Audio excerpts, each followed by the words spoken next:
ಇಲ್ಲೊಂದು ಕತೆ ಇದೆ, ಕೇಳ್ಕೊಂಬನ್ನಿ. ಒಂದು ಹಾಸ್ಟೆಲ್ 100 ಜನ ಹುಡುಗರಿದ್ರಂತೆ. ಆ ಹಾಸ್ಟೆಲ್ ಪ್ರತಿದಿನ ಬರೀ ಉಪ್ಪಿಟ್ಟನೇ ಮಾಡ್ತಿದ್ರಂತೆ. ಆ 100 ಜನರಲ್ಲಿ 20 ಜನಕ್ಕೆ ಉಪ್ಪಿಟ್ಟು ಅಂದ್ರೆ ಇಷ್ಟ ಅಂಡ್ ಏನು ಕಂಪ್ಲೇಂಟ್ ಇಲ್ಲದೆ ಉಪ್ಪಿಟ್ಟು ತಿಂತಿದ್ರಂತೆ. ಇನ್ ಮಿಕ್ಕಿದ 80 ಜನ ಇದ್ರಲ್ಲ, ಅವ್ರೊಂದ್ ಸ್ವಲ್ಪ ದಂಗೆ ಎದ್ದೆ, ಏನ್ ಗುರು ಉಪ್ಪಿಟ್ಟು ಮಾಡ್ತೀನಿ ನೀನು ಡೈಲಿ, ನಮಗ್ ಬೇರೆ ಏನೋ ಬೇಕು ಅಂದ್ರಂತೆ. ಅದಕ್ಕೆ ಹಾಸ್ಟೆಲ್ ವಾರ್ಡರ್ ಹೇಳಿದಂತೆ, ಸರಿ ಚಿನ್ನ ಆಯ್ತು, ಒಂದು ವೋಟಿಂಗ್ ಇಡೋಣ, ಸೊ ಯಾವ ಒಂದು ತಿಂಡಿಗೆ ಜಾಸ್ತಿ ವೋಟ್ ಬೀಳತ್ತೋ ಅದನ್ನ ನಾವು ಮಾಡೋಣ ಅಂತ ಅಂದ್ರಂತೆ. ಸೊ ವೋಟಿಂಗ್ ದಿನ ಬಂತಂತೆ. 100 ಜನನು ವೋಟ್ ಹಾಕಕ್ ಬಂದಿದ್ದಾರೆ.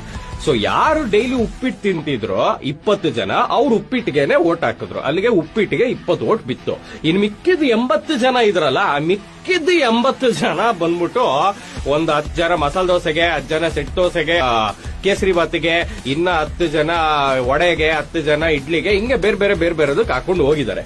ಕೊನೆಗೆ ರಿಸಲ್ಟ್ ಡೇ ಬಂತು. ನೋಡಿದ್ರೆ ಜಾಸ್ತಿ ಓಟು ಉಪ್ಪಿಟ್ಟಿಗೆ ಬಿದ್ದಿರೋದು, 20 ಓಟು. ಸೊ ಮತ್ತೆ ಉಪ್ಪಿಟ್ಟನೇ ಮಾಡಕ್ ಸ್ಟಾರ್ಟ್ ಮಾಡಿದ್ರು.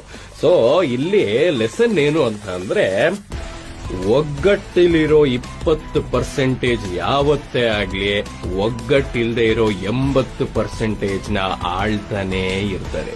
ಸೊ ಈ 80% ಯಾರಿದ್ದಾರೆ ಅವರಲ್ಲಿ ಆದಷ್ಟು ಬೇಗ ಒಗ್ಗಟ್ಟು ಬಂದ್ರೆ ದೇಹಕ್ಕೂ ಒಳ್ಳೇದು, ದೇಶಕ್ಕೂ ಒಳ್ಳೇದು.